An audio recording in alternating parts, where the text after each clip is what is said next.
Okay, see if anyone is going to come on. What have we got? Readings, critical, theology, global context, GCAS, globalisation. Oh, good evening, Aaron. Can you hear me? Hey. Good evening, mate. How are you?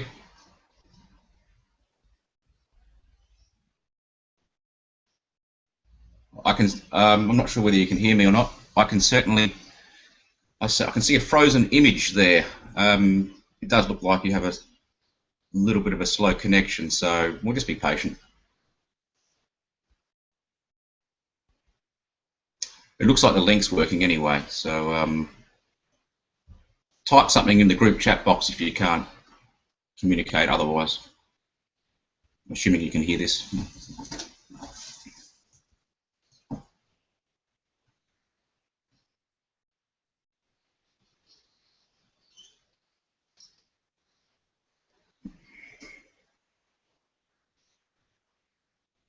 All right, let's try again.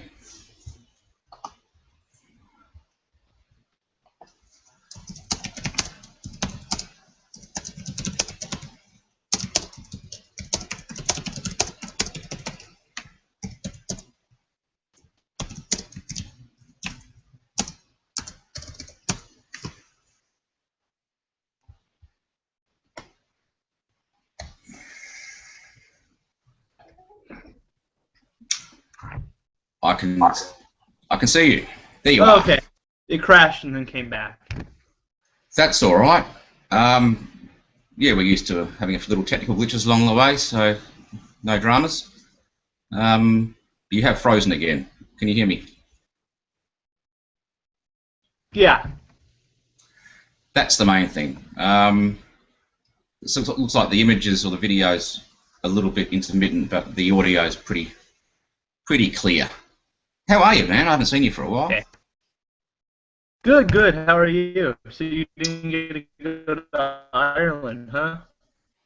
No, I've had to sort of put all my eggs in the one basket and go. I had a choice to go to either Belfast or Michigan Grand Rapids for GCAS seminars, so I chose the latter, obviously, and it means I'll be able to spend a little bit more time over there rather than just 4 or 5 days in Belfast. I can spend 3 or 4 weeks across some different parts of the States, actually. I'll be arriving in LA around the 21st and then slowly making my way to Michigan Grand Rapids with Amy somewhere probably late June, early July. Still a little bit open-ended. But you're going to be there, aren't you? The Grand Rapids? Mm-hmm. Are you? Oh. Yeah. Are you going to see Pete in LA? Yeah. How did you know? That's where he is now. Are you psychic? That's where you were flying in when I just. Yeah, it's actually not. So it's actually a pretty logical thing to suggest. Yeah, I messaged him the other day, and I said, "Have you got a place I can crash for a few nights?" And he said, "Sure." So, cool. Yeah, it was pretty easy, pretty straightforward, no dramas at all, and it'll be nice to hang out there in LA. I've been there once before, and it means that I can sort of settle in for a few days before hitting the road to Dallas and then so forth. And yeah, I didn't get to get it. You're going to see Amy in Dallas, right? Yeah, I think she's Fort Worth, which is sort of out of Dallas an hour or less. Yeah. And then a road trip is the plan. And I don't really know. I don't know the terrain at all, but we're going to spend a few days driving along towards Michigan and so forth. And there's a lot of events going on, isn't there, for the Summer Institute? Are you going to? Which ones are you going to at this stage? Yeah. I'm going to be there July 7th through 11th to see Jack and Pete. I'm just not even going to worry about that computer right now. Mm-hmm. Yeah, I'm going to be there the 7th through the 11th to see Jack and Pete. Great. Oh, that's good to know. I forgot the dates. That's plenty of time. So we might take a really slow trek across the country to get there.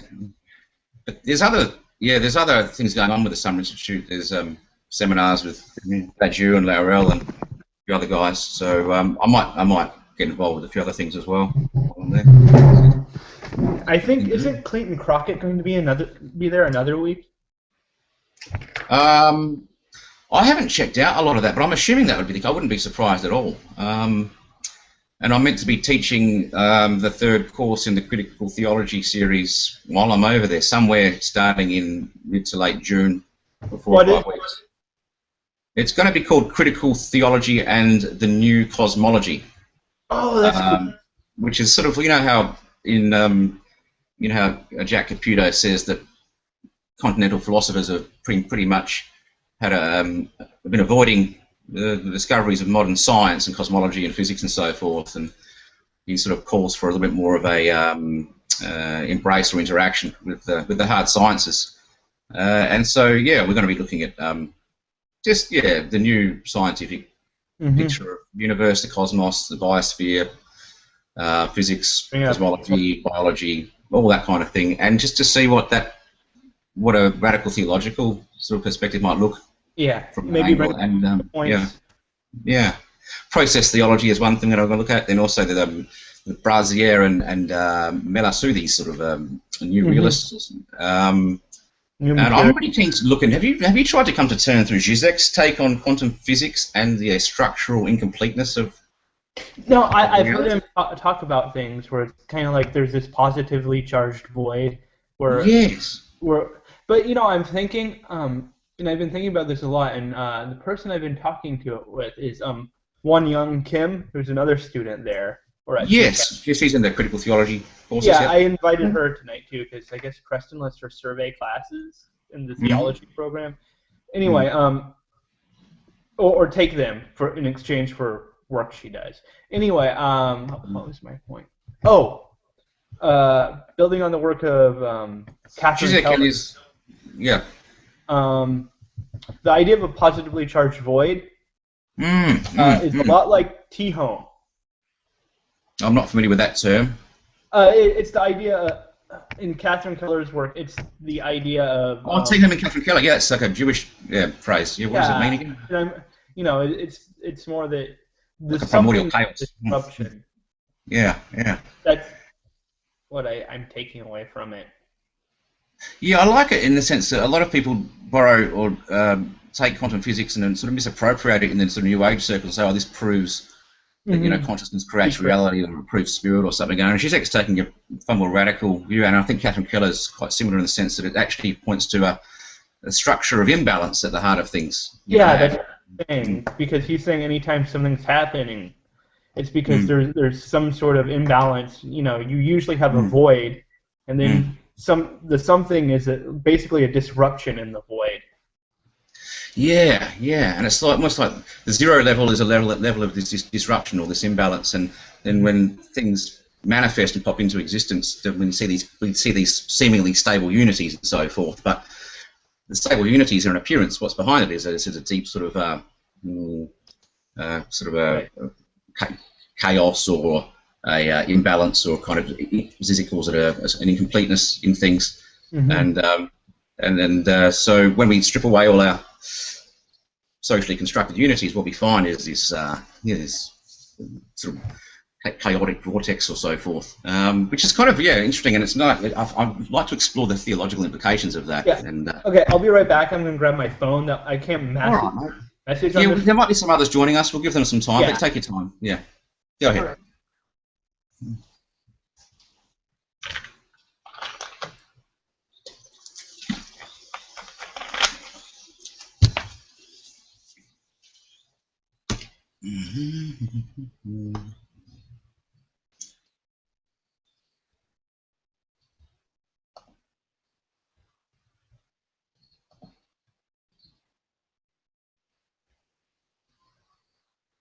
Are you awake there, Belinda?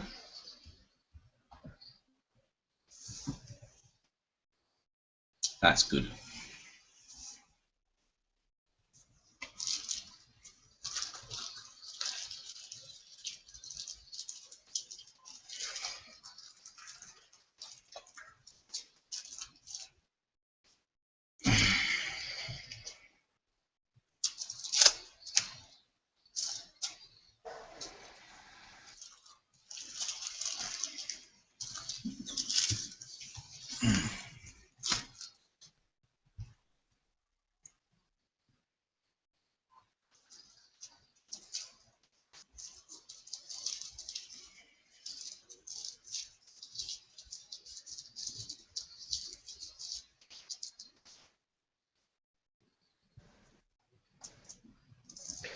Okay. Okay, back. This is Oh, so yeah. I can... Anyway, building on that whole point, there's a movie called I Heart Huckabees. Oh, what a classic. Well, for me, Yeah, yeah. yeah, but what it reminds me of is you see this scene with all the squares, and Mm-hmm. it's like then he's like, what about the space in between the squares where there's nothing? And then he's like, but there are squares in between those squares, and he's like, yeah, but now there's more little pieces of nothingness in between it. Yeah.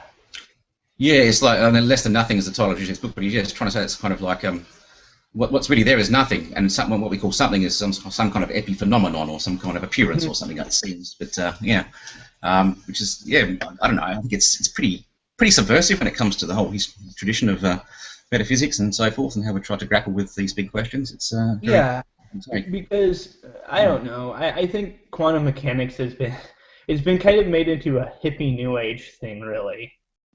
Because it's so, I guess, bizarre and counterintuitive. People probably just find what they want to see in it. You know, they can use it to prove consciousness or God or spirit or New Age, Eastern philosophy, whatever it is. And I've always been frustrated by it, and I found Zizek's interpretation quite novel and slightly disturbing in ways. And who knows whether it's actually true to... Does anyone really understand quantum physics? Like, it's hard to say. Like, I mean, we can't actually... No one can really assume that they have a firm grasp on what's going on. Well, it kind of undermines that because just the fact that something changes position by your looking at it. You know, your grasp comes from the fact that you're looking. It means the world really... It means we might not be able to see the universe as it is if we were dead.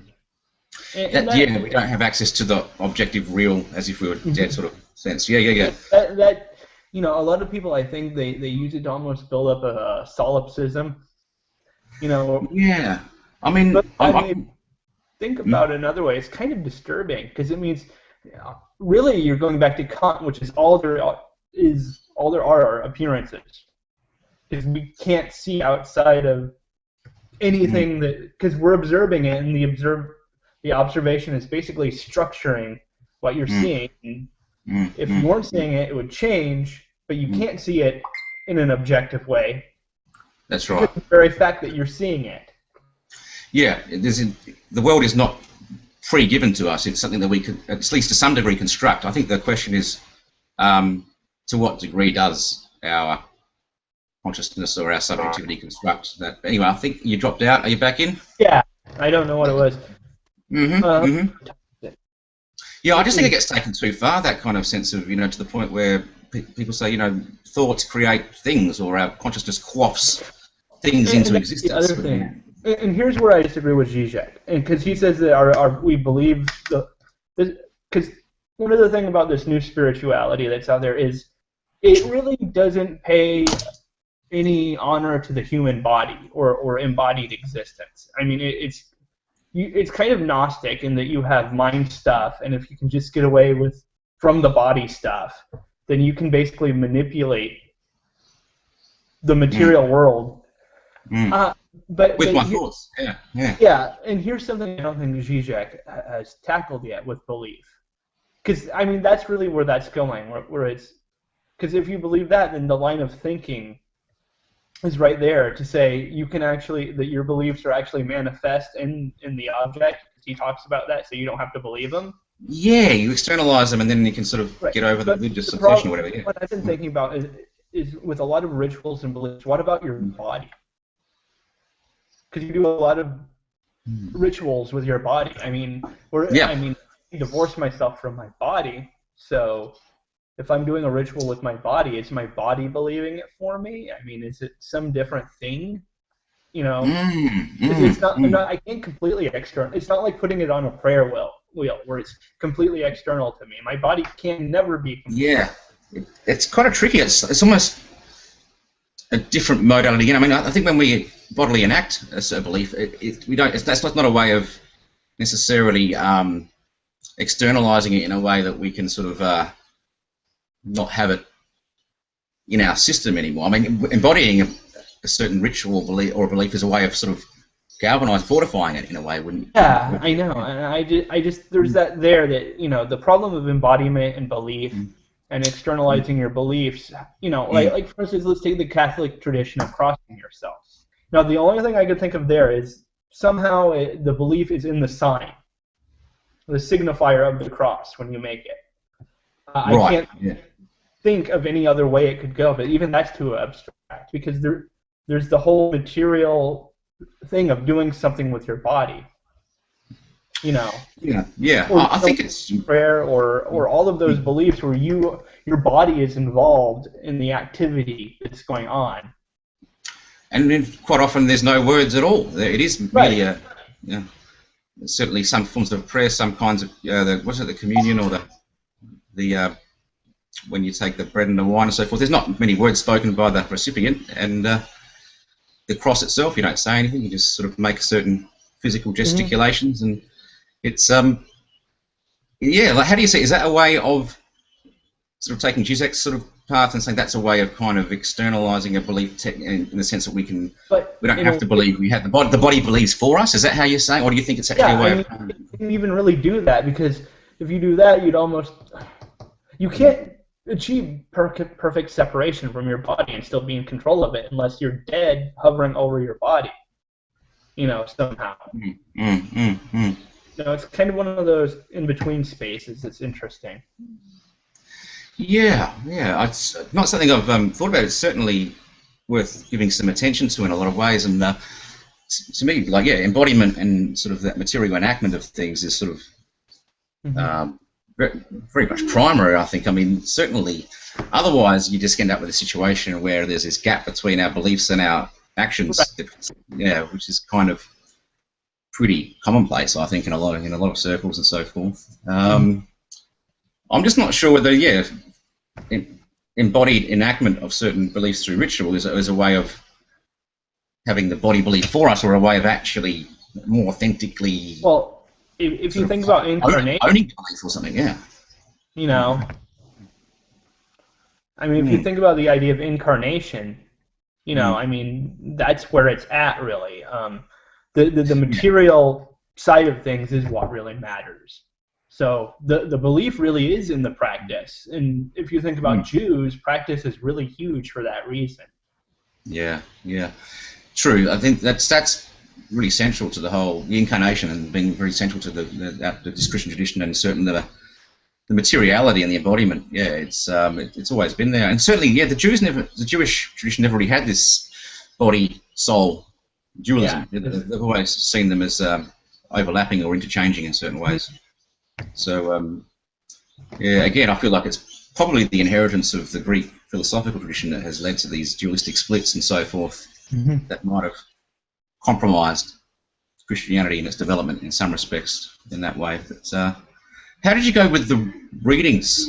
It's really interesting, actually. The one on I have all my documents on here because it's not wanting to link to the internet on That's the okay. desktop. The one on who is it, Sloterditch? That's Sort of like, pretty, yeah. So I have some questions down here. Good. That on, I think the spheres was the main concept that was being unpacked there. Is that what? Yeah, and I know it has a lot to do with how all of being it's an ontology, and all of being is kind of structured around the idea of space and different kind of spheres. I think that's, or spatiotemporality in space. Yeah. To me, I struggled with it a little bit because I was trying to say what is it about this that is kind of novel or different in some ways, and it seems to me that he's sort of taking this idea of a horizon of meaning or totality of meaning or a world space and so forth, and making it more fluid or contingent or porous or changeable or something like that. I guess that's sort of one of the main things I got out of it, in terms of like, these so-called worlds that we inhabit are far more provisional or revisable or something like that. But we can go through that if you like. I kind of thought that was the more sophisticated of the readings. Because he hasn't been translated that much outside this country, so there's not a lot of secondary material on him. Well, I even tried to find some stuff online, and video, YouTube type things. It's all in, what is he, French, German? I forget. German. Yeah, he's German. Mm. So there's not a lot of English out there. He's got a really good book where I forget what it's called. I've got it somewhere on the Kindle thing, but where he goes through all the key philosophers from Plato right up to Nietzsche and so forth and beyond, and it gives a 5-6 page summary of not just their work, but he provides a very unique insight into how or understanding of these guys' work. So I think he's certainly got he's got his own voice. He's got his own perspective. He's got a pretty unique take on some of this. And that book, I think, was very easy to read as well. It's a pleasure to read that one. This one's a little bit more difficult. I think it's stuff on the spheres. But anyway, this was Karl Raschke's paper anyway, wasn't it? Yeah. Mm. Hold on. So what do you want to do, mate? I'm just running on the assumption, by the way, that if people don't jump on here, they may well review this later on because it's sort of recorded on YouTube and so forth. But we can take this in any direction. Like we can start with the Schlotterbeck paper, or we can start with Karl Raschke's chapter on is this global Christianity, or the one on terrorism and religion and secularism. That kind of Jeffrey Robbins. I mean, what do you prefer? Or do you just want to go ahead? Hold on just a second. I'm going to get that curtain. Mm-hmm.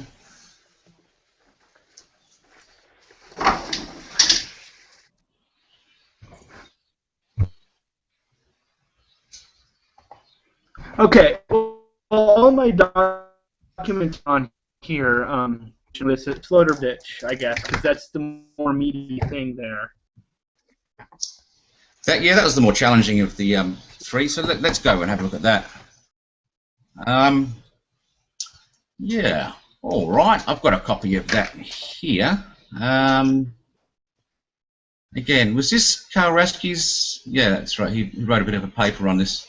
Yeah, this is. Do you want to let me know what your main questions were, or do you want me to perhaps?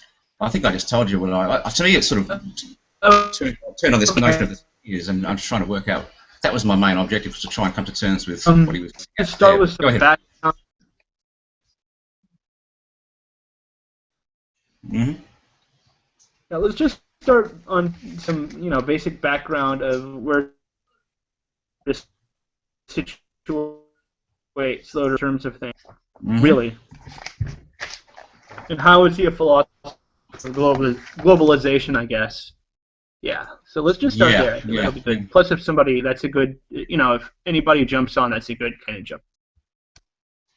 Cool, yeah. As far as I can see, he's pretty recent, like in terms of his work's only recently, it says that it's only recently become influential and sort of more popular in the West due to the language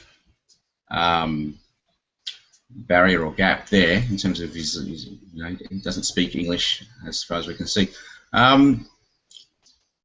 Let's just sort of go through the paper a little bit. There's kind of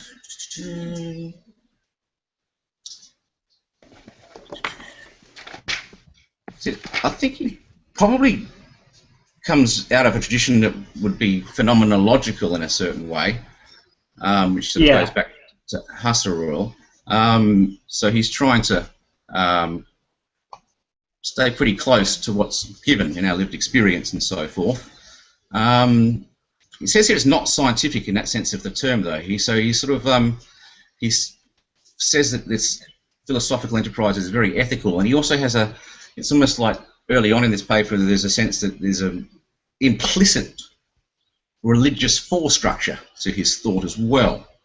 It sort of pervades the background of what he's doing. So the reality of religion is always the background venue to what Sloterdijk foregrounds as his overarching theoretical purpose. So I guess it's quasi-religious phenomenology, I suppose. But globalization is sort of the key term or thematic here that he kind of focuses on. We could just sort of go into that a little bit if you like. Yeah, let's start there. That's a good. All right. We're just going to go through and see some of the notes I made. I think the section on globalization was sort of permeated with a lot of stuff on other thinkers like Nancy and then Marx and so forth. So I was sort of a little bit lost in some of this, where I felt, well, where's slotted exposition in relation to, or slotted exposition in relation to all of this. So, so just give me a moment, and I'll see what we can find here. There's also relations to Hart and Negri, which is these are guys I've only recently discovered. So it's Empire's like a really big deal in academic circles. I'm finding out. Yeah, and that showed up in the paper. I think both of the other two papers, Rorashki's and Jeffrey Robbins. I think their work on Empire. So yeah, Robbins. Yeah. So yeah, I think halfway through the paper, sort of he finally returns back to Sloterdijk. Robbins mentions him.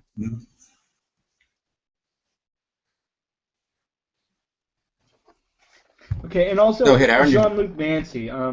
Somewhat familiar with him. Mm-hmm. What does he mean by?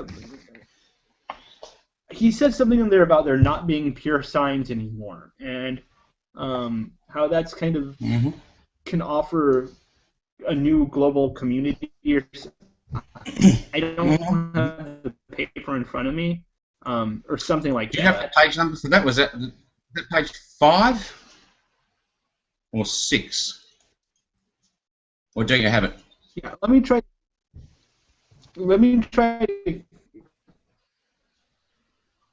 Yep. Have it in front of me because it's on this. You're breaking up a little bit. Desktop up and running here. Mm-hmm. So I'm doing two things. Oh, I'm trying to get my desktop running, so I'm using this as a secondary format, and all my documents are on here. Right. Hang on. So it says in Nancy's vision of such a dialectical inversion of signs, which I think is what you were just talking about, rests on a lot of the same premises as Marx' expectation of an imminent collapse of industrial capitalism. Okay, so the working class coming to consciousness of themselves as bearers of the true sign of the universal in a condition of abject alienation. So what was your question? Because it said there's no such thing as a pure sign, wasn't it? Is that what you were saying? Yeah, did it say that, or was that something I was thinking? Mm-hmm. Yeah, let me see. I think what's going on is let's just just kind of unpack that a little bit, because Nancy, I'm not really read up on. Yeah, what I see going on there, and I don't know if this is the correct take on it or not, is that the true sign of the universal now is very much indistinguishable from this sort of universalization of lack or sort of disenfranchisement or dispossession and so forth, in the sense that the universal now is something that is embodied and expressed by the exception to the overriding rule of things, which is... oh, okay. So just going from the universal to the singular? A little bit. It's almost like I see it in that sense of it's the universality of the singular. Like it's the singular exceptions that are increasingly becoming the universal now, which means that the sense of there isn't. Okay. Yeah. So I think that's a thing that props up in a lot of other things. That's sort of how I see it, because I've seen that sort of thematic in other theorists such as Caputo and Zizek and so forth. It says that globalization becomes indistinguishable from the universalization of lack, misery, as the concomitant of the universalization of excess signification capital. So, to me, it's trying to push towards the promise of some kind of radical or transformative collective of sorts, which is now in the hands of the people who have no part in the universal. That's the new universal, if that makes sense. And when I say no part, I mean no part in the power structures. Okay. No, I was wondering. Yeah, it kind of reminds me of something Zizek. Hold on. Yeah, it's all right, mate. Go away. No, that reminds me of Zizek, and I heard him talking. What? My phone plays Radiohead. Okay. Anyway, yeah. I I was listening to something Zizek Mm-hmm. and individuality, and he was using the movie The Avengers Mm-hmm. Mm-hmm. actually as an off point. The lack of individuality, and he's like, no, what would happen is the Avengers is kind of like a microcosm, and this is why you have to love him, of communism. Because it's more that you have all these singularities, these kind of outcasted singularities banding Yes. together Yes. and doing good. Because, they're all kind of these quarks. So I think that's kind of what we're getting at here, that you have this radical transformative community of outsiders, of singular people that are working together to transform things. Yeah. One simple way of... For instance, I think of the band Pussy. Go ahead. I'm listening, mate. I'll interrupt later. Yeah, I was thinking of the band Pussy Riot, really, as one of the examples of that. Yes. This kind of subversive punk rock art protest stuff. You've got an anarchic edge, and I'm obviously against Putin and so forth. Yeah. Yeah, I see it in the sense of, like, how Marx said, the workers of the world unite, and he saw that as the revolutionary collective. And I see it more along the lines of the unemployed of the world unite, the people who don't have a place within the system. Yeah, and that's where it's going too. So I think in very simplistic terms, that's sort of how I would see it. Yeah. And in a way, it depends on what...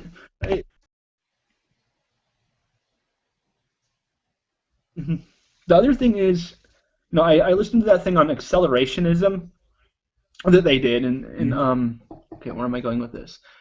It's opening things up for the singular, because there are so many more methods and modes of production that are at your fingertips. Yes. In your house, you have a computer, you're going to have 3D printers, so it really opens you up to being singular and you do what you want without anybody saying so. Yeah. I don't know. It's just kind of an interesting idea. And you're saying that is that a way of sort of leads into the sort of the whole sense of decentralizing, sort of the prevailing or pre-existing power and so forth. It's very decentralized. Yeah, I feel it's because good news, bad news. It's not in the sense that there's certainly, as we see it, things like. Sorry, you talk, mate. Just one sec, Aaron, because it seems like you're cutting in and out a little bit. So I feel like I'm not sure why, but I'll just let you say what you want to say and give you time to do that, and then I'll respond. Yeah. Oh, yeah. It's more like a thing. It's kind of it's Marxism with a more technocentric, very pro-technology basis. Okay, how does that tie into singularities? Oh, it'll allow more singular projects because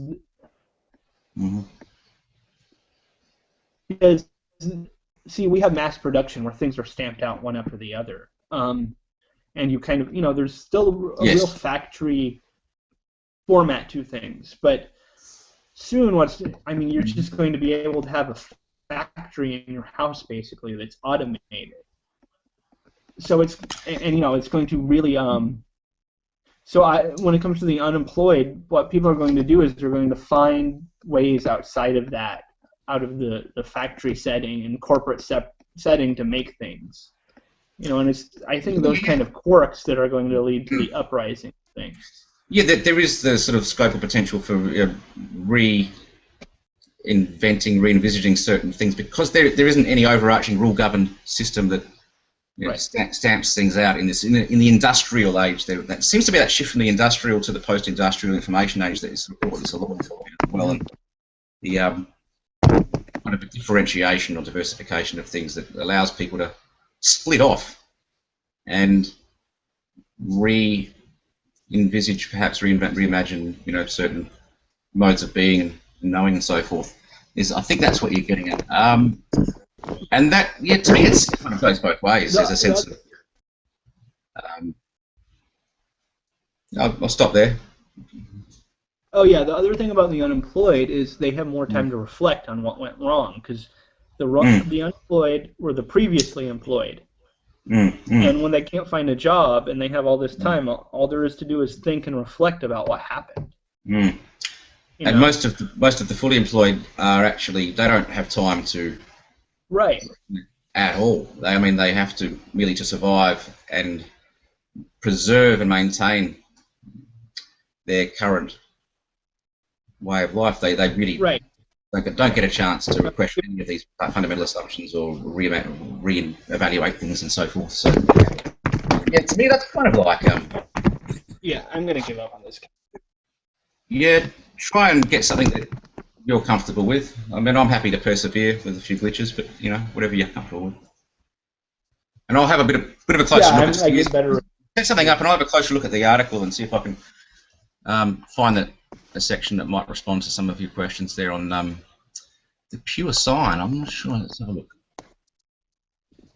Was that what he said? It's on that same page.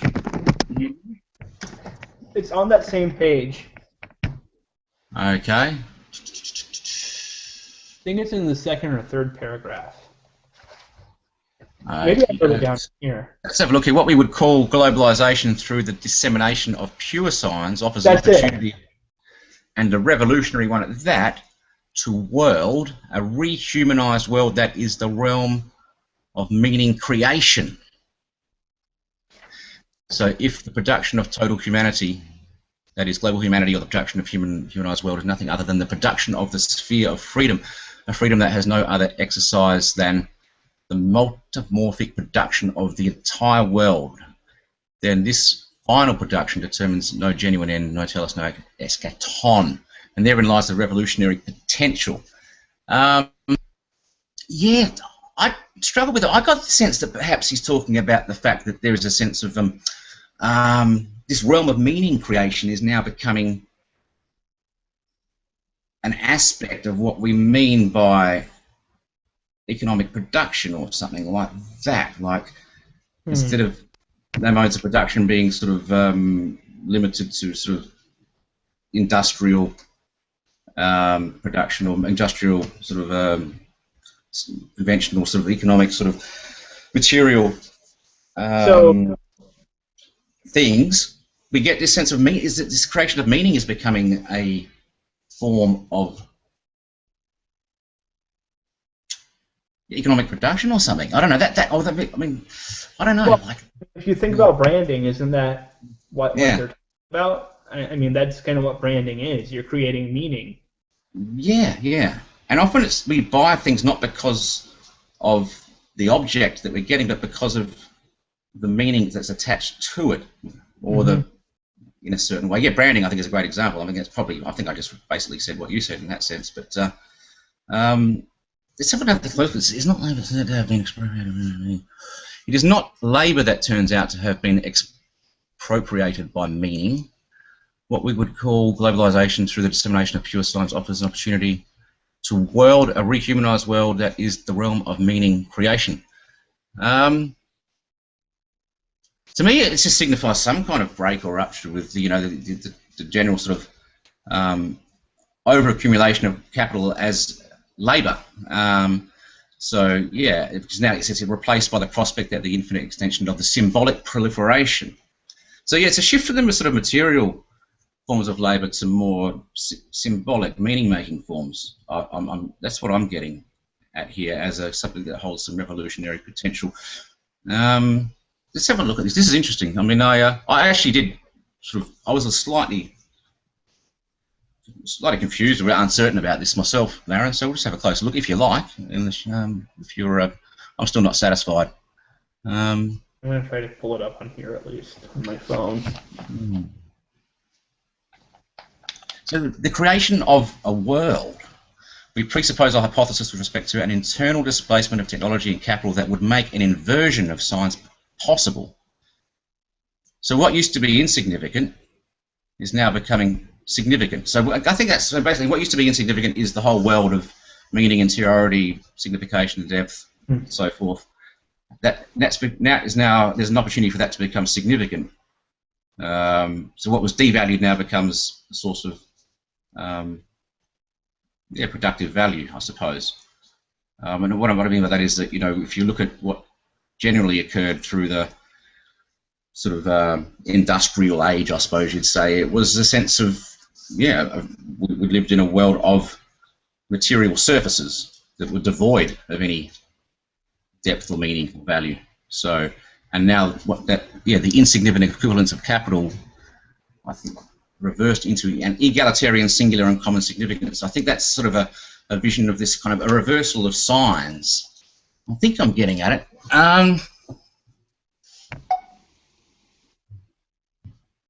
Yeah, so sort of where the masses become aware of their themselves as bearers of a new sign, a new form of signification, which gives voice to these conditions of sort of abject alienation. Again, it's sort of based on this "Workers of the World Unite" from Marx, but it's I'm seeing it more as you know, the unemployed of the world unite, but they would have nothing to lose but their change. Globalization thus becomes indistinguishable from the universalization of lack. So yeah, there's so much in that, and I think I see a lot of different tensions going on. It seems of it's a shift away from material excess towards the reevaluation of the world of meaning. I think. I mean, if you think about Occupy, what's going on there, that's a good example, you know, because they're reevaluating really. But yes. I have to do more also with just semiotics in general and the idea of no interpretation or no pure interpretation somehow. That's right. Yeah, that's what opens up the possibility of things being construed otherwise or seen differently. Yeah, that's it. It's this otherwise. It's this otherwise. It's the fact that you can have alternative. It's the fact that signs really don't mean anything. What I'm struggling with still is Nancy saying that this world of meaning that she's talking about, is that now part of our economy? Is that part of our economy? Like, I don't know, is that something she's saying that has a function or a role or a added significance within a world of economic exchange? I don't know. That's what I'm struggling with at the moment. You can't think about just physical exchange, like monetary exchange. You have to think about it as... Go ahead. You know, exchange in general. Ideas, because of globalism, are and language and signs in general are exchanged across the globe. Because they're exchanged across the globe, they mutate and take on new meanings. Because when you just had one group of language speakers, they could be pretty static if you think about it. But you know, that's it. So, spot on. Yep. Yes. I think that's in one of the other readings. Which one was it? I think it was the Rashke's one on globalization, about how concepts now they don't have any pre-given self-evident meaning. There's something that is localized. There's a sense of them. They're indigenous. That's how he puts it. I have that one. Yeah. So it's all fundamental. And I think there's a bit of overlap there with what Nancy's saying as well. And I think you're right. I think maybe that's interesting, Darren. I think you kind of helped me there to sort of work out the shift she's trying to. Because it seems that information and the world of meaning that she's talking about is actually an exception. So I mean, information's free. Like it's not. It isn't part of the economy as we know it. In terms of, you know, we go online and we find out information, we can share meaning and so forth. It doesn't cost a cent, you know, in a certain way. Well, it doesn't cost much, but is that what you? So it's maybe some way of breaking the grip of capital. Yeah. Well, also it's because those signs are global now, so they belong to no one because they belong to everyone. Yeah, so, it's harder to value them all. Yeah. So, you know, they can be manipulated and made into something else, and you can do all of these kind of sideways looking things, you know, and kind of look at them at odd angles because of deconstruction, and come up with new meanings and create new meanings for things. That's it.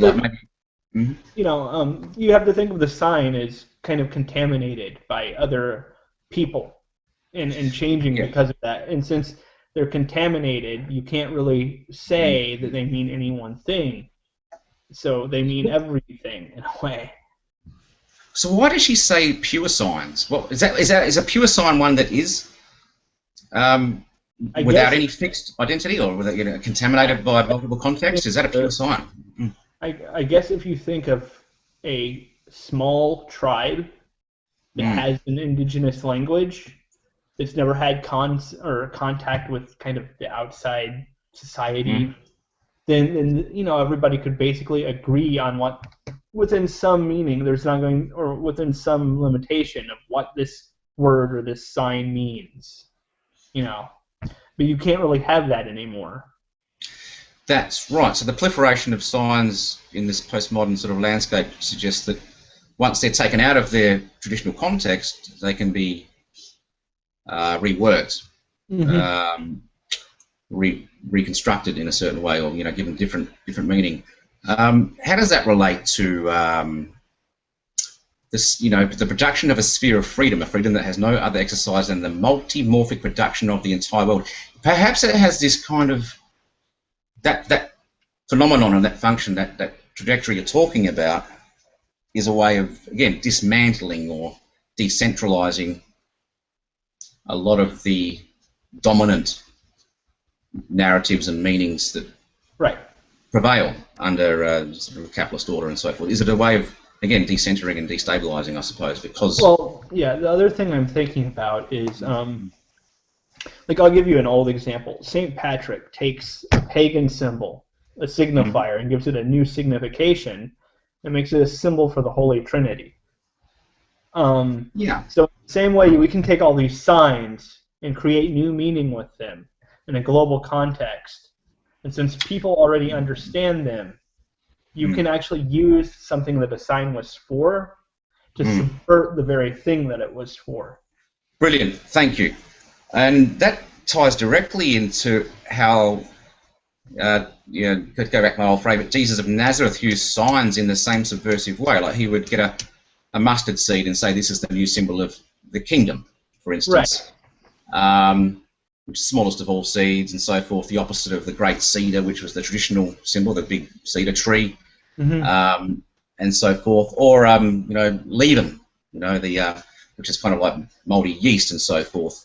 And the traditional symbol of the kingdom would have been unleavened, the festival of unleavened bread. So, again, it's taking a familiar sign and subverting its meaning is something that even this Nazarene rabbi we call Jesus actually was something he was doing that with language all the time. Yeah, I would at least argue that. I've often associated it with sort of the more Derridean deconstructive kind of way of dismantling inherited binaries and so forth. But it seems to be something that is in play here, this sphere of freedom that has no other exercise than the multimorphic production of the entire world. It seems to be a way of, there's no end or telos rect, there's no rule-governed structure to determine the outcome of sorts, so there's a sense of a revolutionary potential in this production of a sphere of meaning that is sort of cut loose from various rule-governed horizons. The freedom to produce the world, which we're constantly producing, basically, is what I'm getting from that. Yes, there's a newfound freedom to produce the world differently or otherwise because of it's what we call globalization and the dissemination of signs and so pure signs and so forth. So I think when she said the dissemination of pure signs means sort of like the contamination of pure signs in terms of the language you're using. I think that's what she was getting at. Where they're no longer pure. Yeah. Here's the way I think of it. Think of the sign as a cell, and think of the these other cultures as attacking it like a virus and changing its DNA. I mean, corrupting it and making it into something else.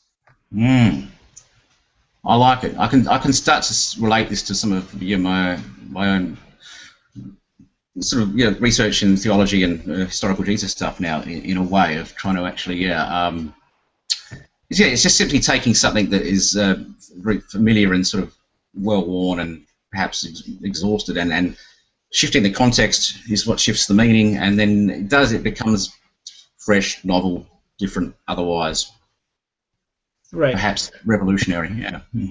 For instance, one of the best things you can do, and one of the most dangerous, is taking a symbol of the empire or the predominating power and using that symbol, but under a different signification against the empire itself. Exactly. Yeah. It's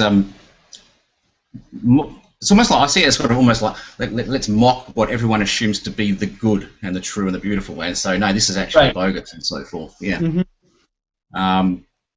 Yeah, I think that's one way forward, I suppose.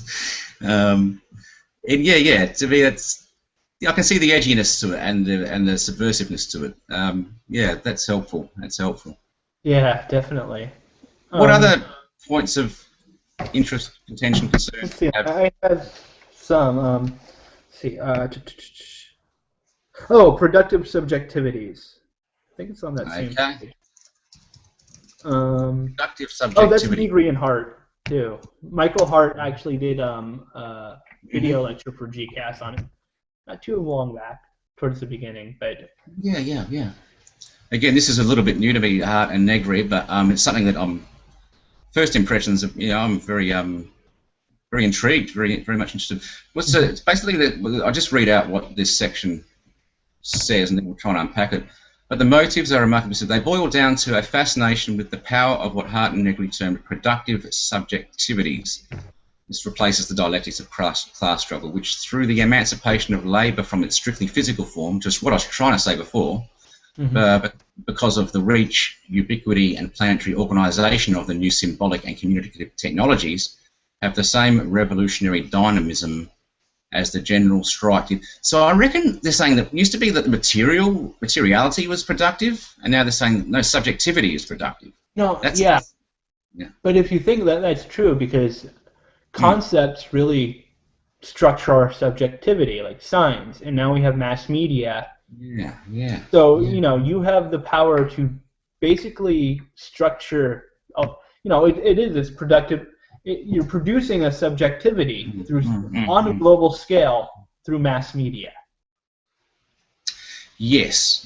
So there's this again. They say there's subjugation, which is a subjectivity, subjugation through the disciplinary regimes of capital, with its all-pervasive global vernacular apparatus, blah blah, and the politics of satisfying consumer desires, etc. This serves as a contemporary historical breeding ground for a new revolutionary movement, again, collective solidarity and transformative feats. So, again, it seems to me that productive subjectivities are those that are able to become conscious or unplug, objectify, make explicit these background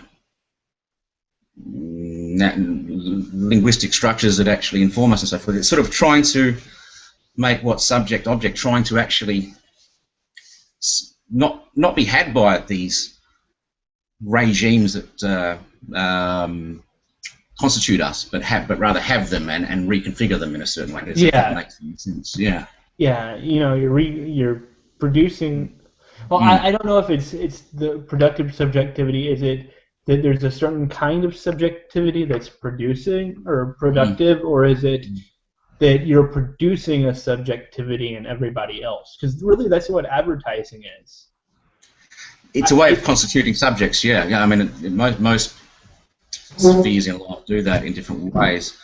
So it's a fascination with the power of this term, productive subjectivities, which through the emancipation of labour from its strictly physical form because of the reach, ubiquity, blah, blah, blah, has the same revolutionary dynamism as the general strike did years ago. So I think maybe its subjectivity is not being constructed, but it's more productive in a sense. It's more active and aware of how it wants to constitute itself. It's not. Yeah, that's true, because if there are no pure signs, then you can constitute the sign in a different way, and that's going to produce a different feeling towards that sign, really. True. That's how I see it, yeah. There's a question here of the matter of ultimately mobilising the masses, which I've always thought is a bit of one of those impossibilities. And they talk about that here of the possibility of mobilising the masses, of creative subjectivities, articulating them as a struggle against empire. So again, it's reconstituting subjectivity in a way that actually stands against the dominant ways that we've been constituted. Empire, it stands against empire as in that which informs or has informed subjectivities previously. I think so. Yeah, it's trying to twist free or break the grip of the way our subjectivities have been constituted, and be more productive and active about that. I guess we can identify, we can demystify this sort of polemics. Sorry, I'm just reading to myself here. No longer do we venerate the ideal of the philosopher king, but consider knowledge has to become linguistic. Yeah, knowledge becomes linguistic action. So that's a good way of probably summarising it. Yeah, knowledge becomes linguistic action, and philosophy has to become a real appropriation of knowledge. So we're not had by it; we have it, and we can reappropriate it. And it doesn't have us; we have it. That's how I would say it. Yeah. But the problem there is, going back from into the idea of the private language argument, and there's nothing outside of language and no ideas. Where would that idea come from, since all the rest of the ideas are in language that you're subverting something with?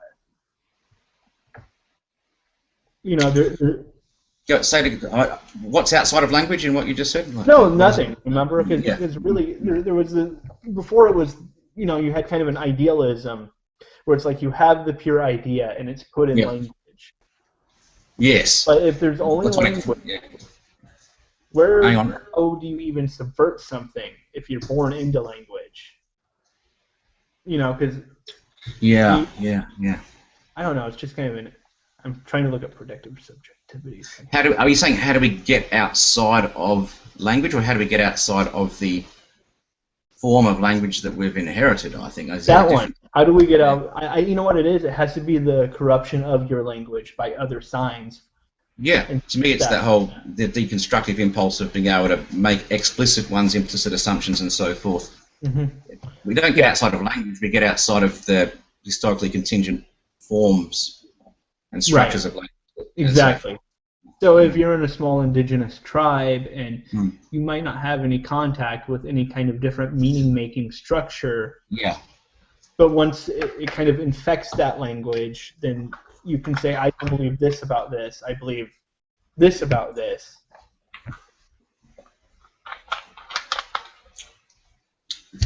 Yeah, I think that's very much the case. That again, to me, because I'm sort of more coming from a Derridean perspective, it seems that language is so slippery and differential and fluid and provisional and contingent in a way that it's always able to be. We can always recontextualize a sign, and that you can recontextualize and appropriate things. That's right. And I think globalization actually opens up that possibility in a much greater, because of the fact that there's obviously all these interactions between different tribal subcultures, identities, blah blah. You get a sense of things being less stabilized, less fixed, more open to difference and otherness, and being unhinged in different ways and so forth.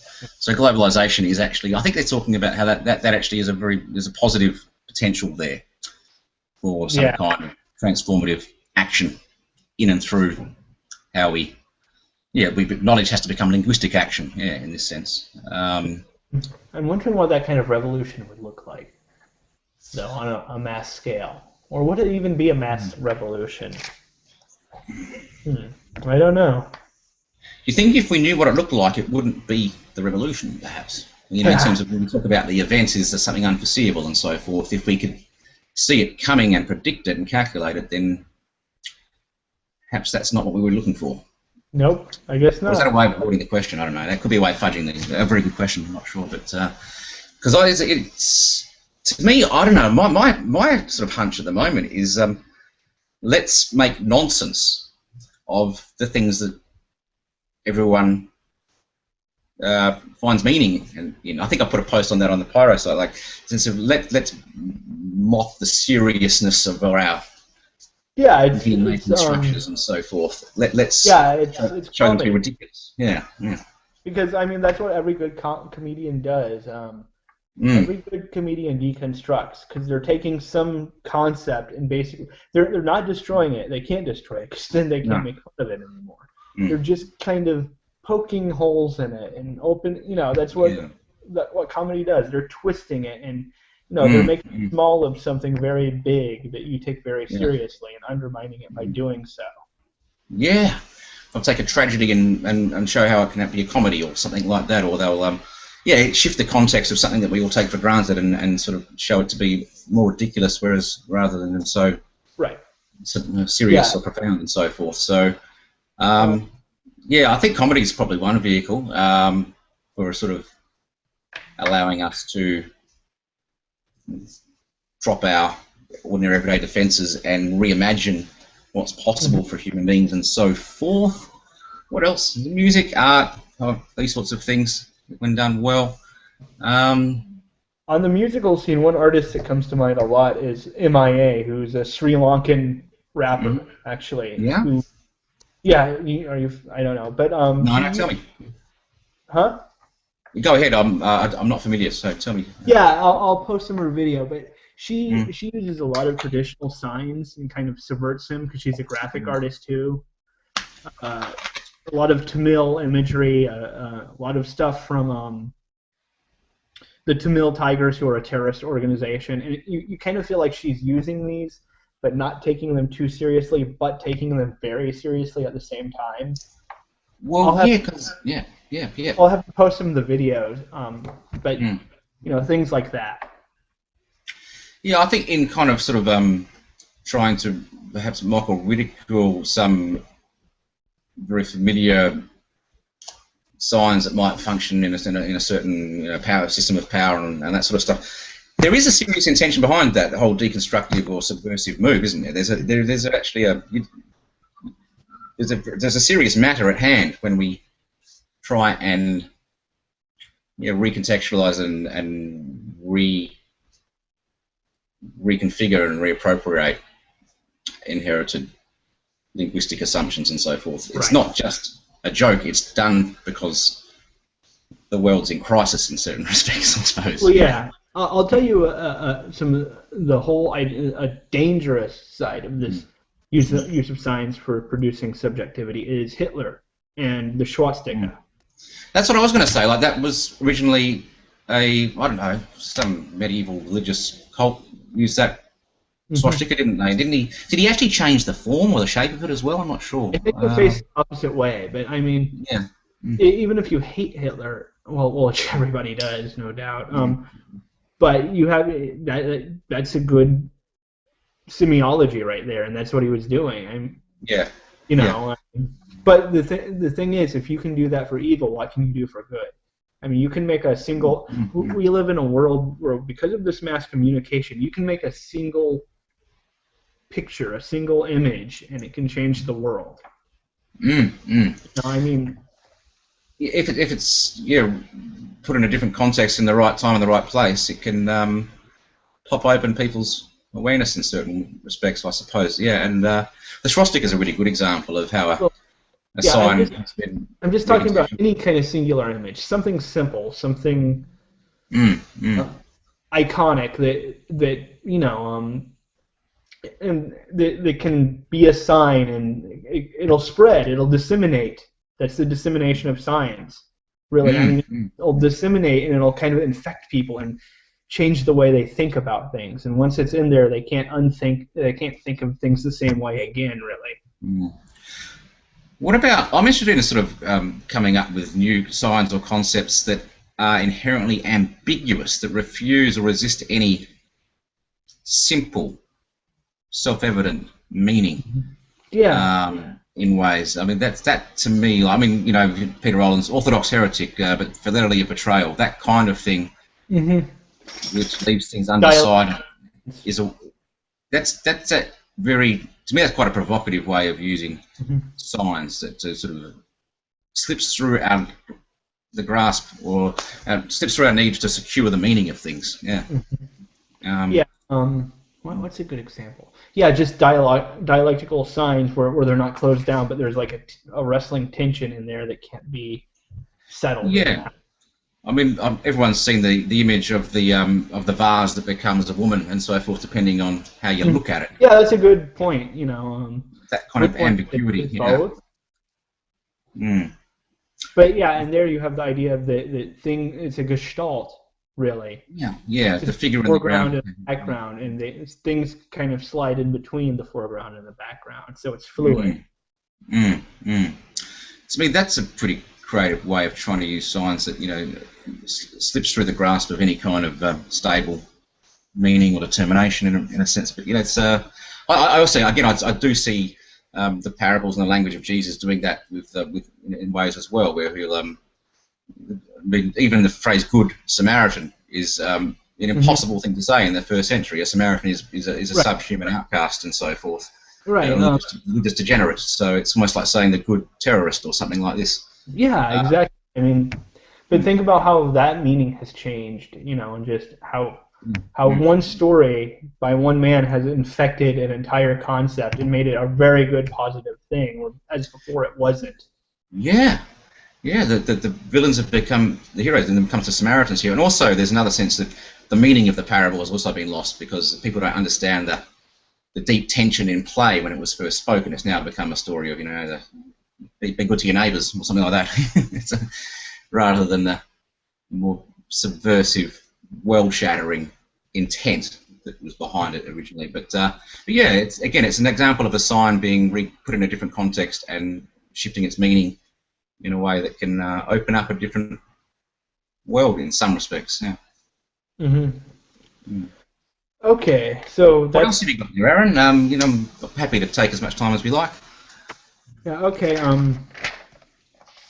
let's move on to the Do you want to have a look into what Sloterdijk actually means by spheres? I mean, yeah. to me, that's the very vital, imperative, or critical concept here. He says, let me try to pull him up. He says what there are spaces of coexistence that are oftentimes overlooked. So you construct these binaries, but you don't see the spaces of coexistence where, I think As that's spheres are the original product of human coexistence, is that it? However, these atmospheric symbolic places for humans are dependent on constant renewal. yeah, that's where he says that it's not the sphere is a signifier; it's the master signifier for everything else. Yeah. I'm trying to sort of come to grips with the fact that a sphere is not the same as Heidegger's notion of just the being in the world and so forth. If human beings are there, it is initially in spaces that have opened for them because by inhabiting them, humans have given them form, content, extension, and relative duration. Where's this moment, or this? You spoke about how spheres. We spoke the coexistence. Where was this sense of? Is that the same passage I'm reading here? Here, I pulled some information up, kind of some background information. Okay, hold on. Philosophical stance. Here we go. Sloterdijk rejects the existence of dualisms, body and soul, subject. So a lot like Heidegger. Yep. Since their interactions, their interactions are the spaces of coexistence. So kind of like the image that comes to my mind is there are two. One I thought was a hurricane, where you have it's a space where all these forces are meeting at one time and coexisting and actually conspiring together to make something. The other is runoff from a puddle, kind of oil, where you have the oil and all the colors are commingling and kind of mixing into one another. So they're coexisting. Yeah. So you think that Sloterdijk is invoking this notion of spheres as a way of allowing us to see how what we thought were binary opposites are actually coexisting elements within a space. Nature and culture is one. How does nature structure culture, and culture structures nature? I'm just generally speaking, this whole notion of destabilizing binaries permeates the work of pretty much all of these continental philosophers these days, doesn't it? It seems to be the one overriding consensual theme that you see. Yeah, it's because what the Enlightenment, at least from my perspective, really tried to do was, I think they wanted to shut the book on philosophy. Really, I mean, I think they wanted to come up with a complete categorization system that was ironclad, where you just had these kind of boxes you could put, where I know exactly what something is. So the singular is left out, and so what they're kind of doing is they're taking these. You can't go back to the time before the boxes, because the boxes in some sense are good. That's why it's not pre-modernism. That's so right. What you can do is kind of poke holes in the borders between them and take some of them out and rearrange them. You know, kind of open them up and make them ambiguous. Show how they're porous. Yeah, go ahead. Yeah, or come up with some new categorizing system of some kind. Yeah, it's a way of shifting the inherited meaning of things by changing context, or showing how the fixed and stable meanings are actually far more porous, provisional, and fluid in certain respects. But and I wonder where it came from, this whole dualistic mindset. We'll go back to the article in a minute, but I think Whitehead said that the entire history of Western philosophy is a series of footnotes to Plato, by which he meant the history of philosophy is nothing more than a series of footnotes to Plato, and all these dualities between appearance, reality, the sensible and the intelligible, the material and the ideal, and so forth. And that's sort of we've been caught up in this, haven't we? This dualistic frame that, and Aristotle's law of the excluded middle that says something can't be both X and not X at the same time. And yeah, to me, there's some historical contingency there. Like, it didn't have to be like that, but we've sort of inherited a certain binary structure in our philosophical and scientific systems. Anyway, I don't know where I was going with that, to be honest. I just feel like it's perhaps was a more... There was no necessity driving. It didn't have to be that way, I suppose, and perhaps we're starting to come to terms with that with all these more contemporary continental thinkers. But let's have a look at this notion of the sphere, because again, there's an interesting sense here. He says it is the master signifier for the organisation, evolution, and angle of visualisation for all modes of being. Just as for Heidegger, being in the world encompasses the entirety of both spatiality and temporality as the ground of the ontological quest. So how is the sphere different from this Heideggerian concept? They have a decided contingency and historicity. I think that's how he's sort of seeing it. Go ahead, if you wanted to say something there. I think what he's saying is it's the master signifier, because everything is pictured as a sphere. I mean, space, right? So you have the biosphere, and the biosphere kind of interacts with the social sphere, and the cultural sphere, and all these spheres are kind of, and then in one of his books he says that they're bumping up against each other, and that's where you kind of get the foam from. Yeah, the soap bubble is the metaphor he uses, or the crystalline. It cannot be considered in any way a mere social construction of the real world. It's more of what allows a world to be inhabitable itself. So again, they do not so much create the outer scaffolding for habitation and so forth. They ensure that the shared venue of our ongoing life is itself, or is habitable in itself. So it's like again, the air conditioning, heating, other metaphors or other examples he uses to describe this concept of the spheres. They're temporary shelters, right? And it has a looser meaning than Heidegger, I think, because of the temporality and the contingency and the historicity of these spheres. There's a sense of they are far more fragile, I reckon, in a certain way. There's countless permutations. Again, there's an immunological aspect to these spheres. They're there to not only to open up a space, but to stop an outside from getting in as well. So there's something quite find about how they deal with our social expectations, how they accommodate social expectations. There's an immunological function there. Immunise ourselves against any perceived threat or something like that. But I just want to just having a look at some of what's said here in terms of globalisation and the immunising effect. No, that's all right. Did you have any questions? Because I do want to unpack the spherology here in a little bit more detail. Unless you want to ask some specific questions, I'll just go ahead and try and do that. It really.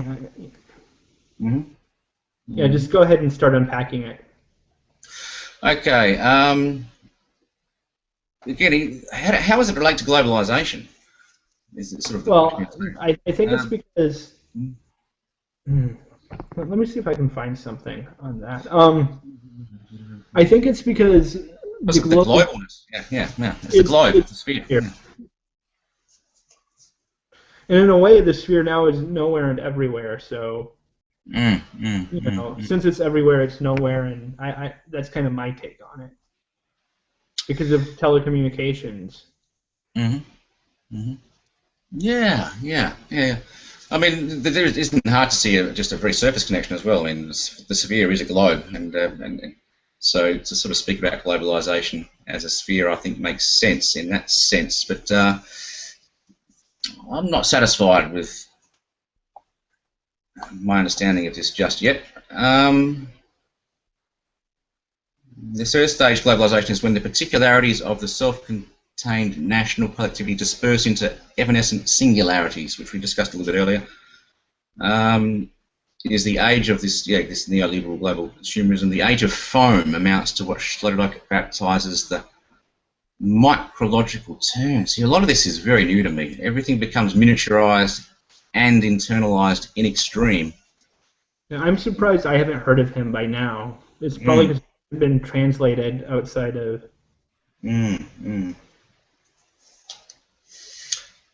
Yeah, there's a lot here that I really want to come to grips with. I just want to find some of the sections that I've sort of picked out as relevant to some of let's do what that. we're talking about. Just give me a moment here, Aaron.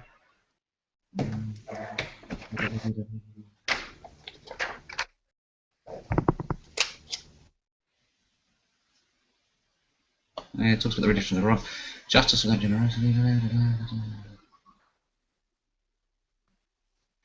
Here's something. The postmodern foam house or froth world obliterates the sphericity of both the metaphysical world sphere and the binary of the primal intimate relationship, since intimacy itself is now impossible because it's become an easy and commodified type of narcissism which now reigns. Again, that's just probably a little bit out of context. But where others is mass better rooms that the truth and time.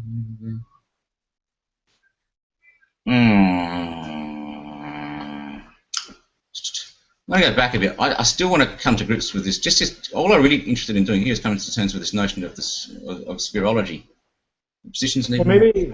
Hang on, here we go. He names his undertaking spherology positions in an even more prior manner than the standpoint of, it's not just the standpoint of a world or a horizon of things as they appear.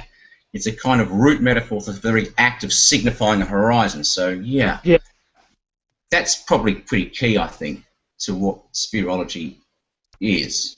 It counts as the pre-epistemic correlate to any philosophy that rests on judgments of both experience and logic. So it's kind of, again, it's this background implicit force structure that is there prior to any standpoint of the world or horizon of meaning or horizon of things.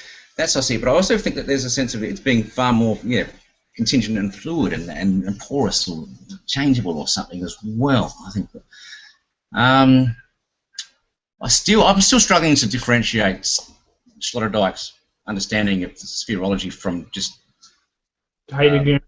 Heidegger's just being in the world and this kind of stuff. It's what recent philosophers refer to as being in the world, and in most cases means being in spheres. Hang on.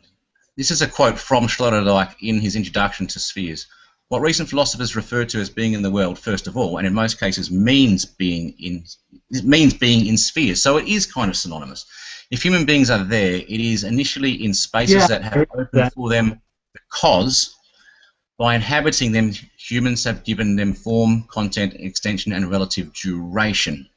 As spheres are the original product of human, so they're the original product of human coexistence. However, these spaces or places for humans, they're dependent on constant renewal. They're the air conditioning systems and whose construction and calibration, those living in real coexistence, is out of the question not to participate. So, again, that's pretty much a good condensation of what he means by spheres, but I'm still kind of at a bit of a loss to work out why this is not synonymous with being in the world. Just the opening in being, that allows certain sense of temporality and so forth to emerge in the first place.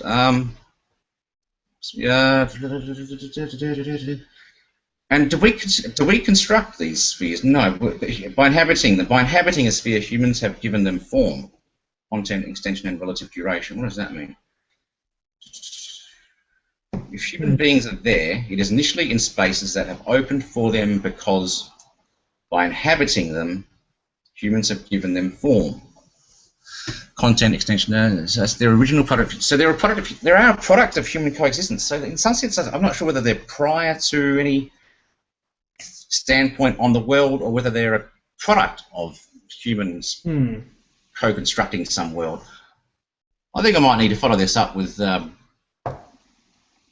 Karl Raschke or something. I was thinking about inviting him. Really. Yeah. I struggle with this. Yeah. And I mean, Raschke seems like he has a kind of grip on it. So.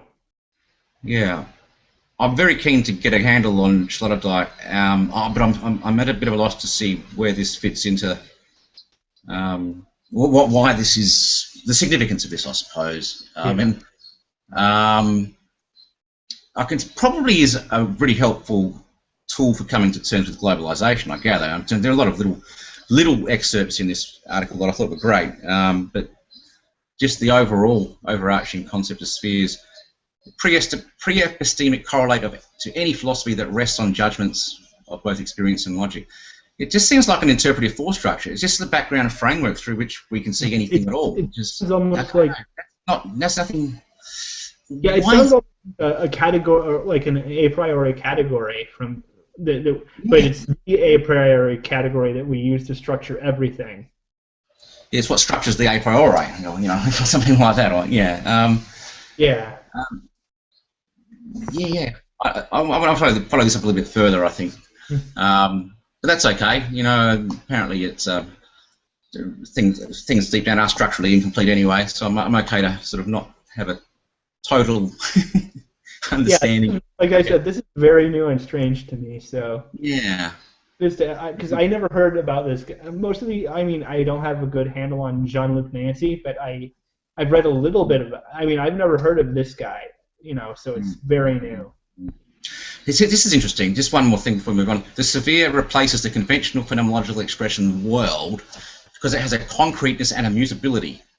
Though not necessarily transience, but it has a concreteness and mutability that belongs to the order of variable description within the realm of experience on which phenomenology has always insisted. Again, there's a sense of the key differentiating point I can see is that it has this concreteness, mutability, this changeability about it. It's not too stable or something like that. That's about as much as I can get at this stage. Yeah. Yeah. What I'm thinking about really is a bubble. If you've ever seen a bubble, it fluctuates kind of its surface with the different tension, so it doesn't really have a completely static form. That's right. Yeah, that's a good one. The bubble is a good example in the sense that it enables us to sort of see how it has this mutability and fluidity and so forth.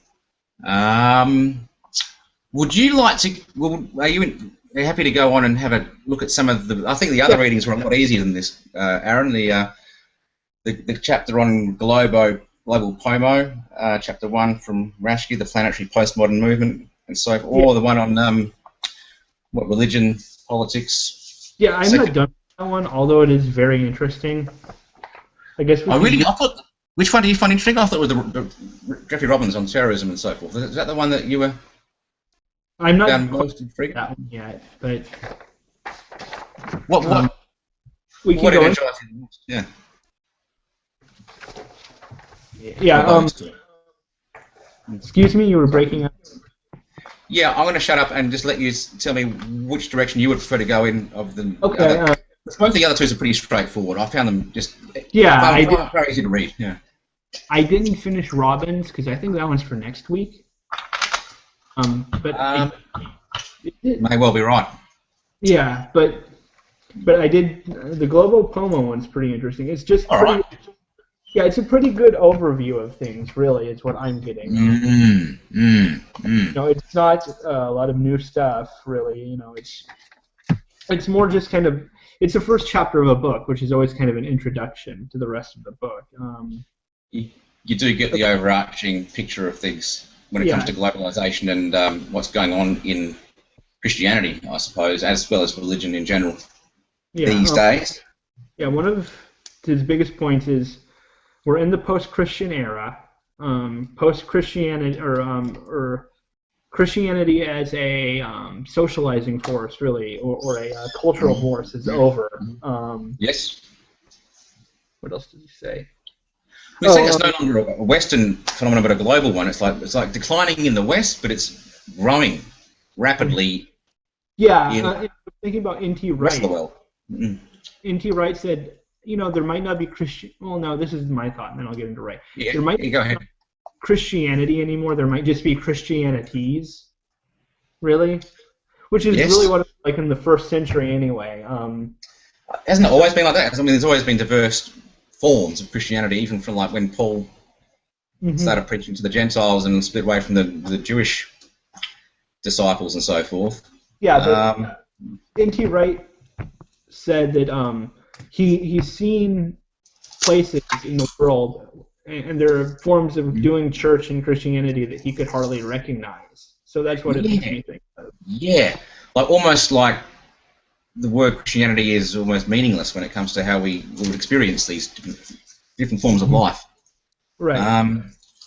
I'm very interested in just generally in this question of like, I've had almost zero exposure to these non-Western different Christianities that are emerging and growing and flourishing in Africa and South America and China and so forth. So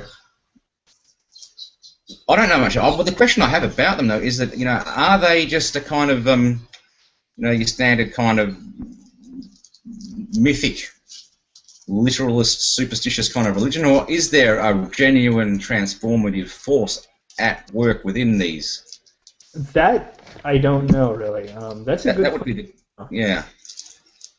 Let me see if I can find anything in here. I don't think it says much in the chapter about that, but that's just I think it does actually suggest that these are transformative in the way that they. I mean, that's what I'm interested with when it comes to the work of people like Crockett and Robbins, is that they're saying how religion isn't just a product of social life. It's actually that which can put into question and transform and shift the coordinates of the existing order, of the status quo, and so forth. So, to what degree do these emerging third world non-Western Christianities? So, what kind of transformative potential do they really have? And I'd like to look more into some of the examples of that. There's a few at the end of the chapter, more very specific. Yeah. No.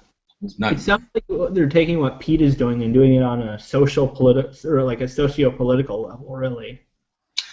At its best, yeah, I would suggest that's. I'd like to think that's true. I reckon there's something intrinsic about the nature of the Christian faith that takes root in the marginalised and the powerless and the dispossessed and so forth. It's where going to church means you could be imprisoned and beaten and tortured and so forth. That's where Christianity actually comes into its own in a certain way, or has a certain transformative force, perhaps, I suppose. But in our West, postmodern, late capitalist West, it's a spent force. So yeah, that's why I really love this chapter, because it actually showed a very different perspective on what's going on in Christianity. Well, I basically live with the underlying assumption that the church is dying, and that, but it's not. In the non-Western world, it's resurging. And but I'm not. go ahead. It's pretty much, they're going against basically a lot of Western notions that have been incorporated into the church. The forms of imperialism and stuff, because these people are under the boot.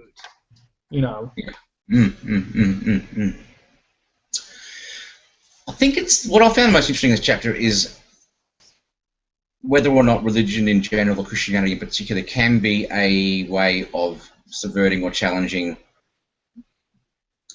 globalization, capitalism, and so forth. And whether or not it is it the power of the gospel message that has been, without all this theological baggage that we've had in the West, that is giving this a kind of new global relevance and so forth. Yeah, I think that's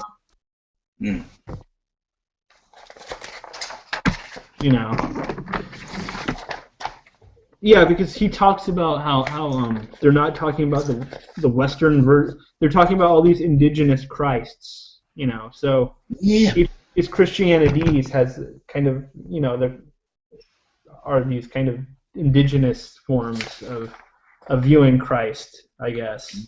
And they all speak to the local situation within which certain... Yeah, and that's another thing he brings up. He's quoting Deleuze and saying that everything is basically context, and that's true. That's I just find that section as well, because I found that kind of he uses Deleuze's sort of conception of the rhizome to actually understand what's going on here, and I'll just try and see if I can find that. I think I've gone past it.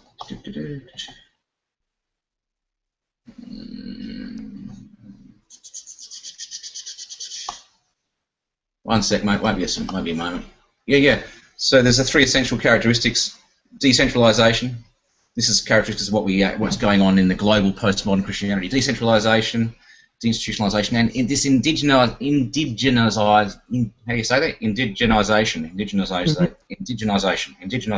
Okay. So yeah, concepts again. We were sort of touching on this with some of the Sloterdijk stuff, or perhaps we're catching before then. Concepts are only intelligible if they are understood in the light of a specific social circumstances. Right. And that's what he means by indigenization. And that's a Deleuzean sense that meaning is located in the singularity of a particular situation. Go ahead, mate. I think you're... What he was saying is that they're all tied to an event. The signification, the sign is tied to an event. So there's really... And it's particular, Yeah, in the signification changes with the event, I think is, depending on the event. So, what I was thinking of is kind of how you can tell if this group of people tells a joke in a comedy club, it's different than if this group over here tells it at a garden party, even though it's the same signifier. Yes. Yeah. Again, shift the context or the cultural landscape, and you can shift the meaning of these signifiers, these concepts. And the person that tells it is part of the signifying of it. So. It's what we were talking about before, when the function of signs and how that can be, reconfigured and reinvented in certain ways. It seems to be that's what this indigenization of Christianity is on about as well. And I'd like to have a little bit more exposure to these different sort of non-Western forms and how they're going about it, and how do they make sense of the traditional teachings, blah blah. And that. Yeah, one of the examples that they import other things into, because if we even just think about the history of Christianity, there's a lot of stuff that was reappropriated and signified from paganism. For instance, very much so, very much, yeah. Latin America, they had indigenous religion, and a lot of their saints also have aspects of these indigenous voodoo. What was that? It's somewhere in Latin America. These indigenous voodoo gods. Yeah. So, things like that. That to me invokes that question of like I've always sort of I have this distinction in the back of my head between a sort of the pre-Copernican, pre-modern, pre-rational kind of superstitious kind of forms of religion, and then the more post-conventional, post-rational, more transformative sort of forms of Christianity. That the ones that really do shake up structures of power and privilege and have the potential to transform things.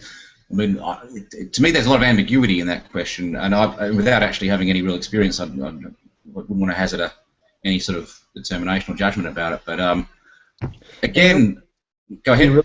To see how those look, my hunch is the fact that they tend to grow in places where people are pushed to the edges and disempowered and so forth. That to me suggests that that's precisely where it can take root in an effective, forceful kind of a way. I just haven't seen, just in my own very superficial understanding, listening to the media and the news that's going on around the world, I haven't seen too many examples of sort of Christian radicals throwing dictators or anything like that. If you just think about missions in general, the idea of taking a concept and putting it into another language changes the meaning, because you can't do that translation process 100%, or you're actually you're molding. So so even the Christianity that you're preaching takes on a new meaning in that setting, and it might even be radically different depending on the language translation. To me, it invokes this impossible question: what is Christianity even? Like, this word is now, again, it's so contaminated or deterritorialized in some ways, to use a Deleuzian term. It's like you can't even talk about what it is in a way. I mean, my sort of default position would be always go, Christianity, it basically just goes back to the Jesus of Nazareth and, his life, his death, his resurrection. That's what it is. But it's not quite that simple. Even those basic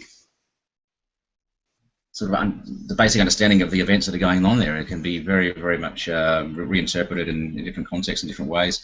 And I don't know, like, it's really, to me, this raises questions, yeah. I mean, what is Christianity? I mean, really, if you even think about somebody like Zizek, is he, what is he calls himself an atheist Christian? What is he? I mean, really, it's a word that belongs to everybody now. So everybody, The only way I can come to grips with this is the fact that I've always seen that at the heart of Christianity, I've always seen to be this paradox of, Christ crucified, death, resurrection, so forth. The language of Jesus is structured by paradox, and that also opens up a way of living with and working with these different contexts, and there's shifting meanings and so forth. Because I think that's something that paradox lends itself to. It refuses fixed and stable and settled binaries and dichotomies and so forth. The language of Jesus itself is always subverting inherited assumptions and so forth.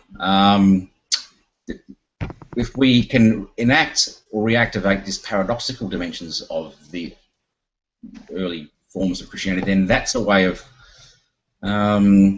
making sense of the globalization of Christianity through these different non-Western cultures in a way that, I don't know, to me that sounds a bit abstract still, but it's my way of finding a link between what Christianity is today and what Christianity was back then, I suppose. Yeah. Right. Or Christianities. Yeah, that's probably a better way of saying it. So just a couple of other interesting points here I want to try and draw out. I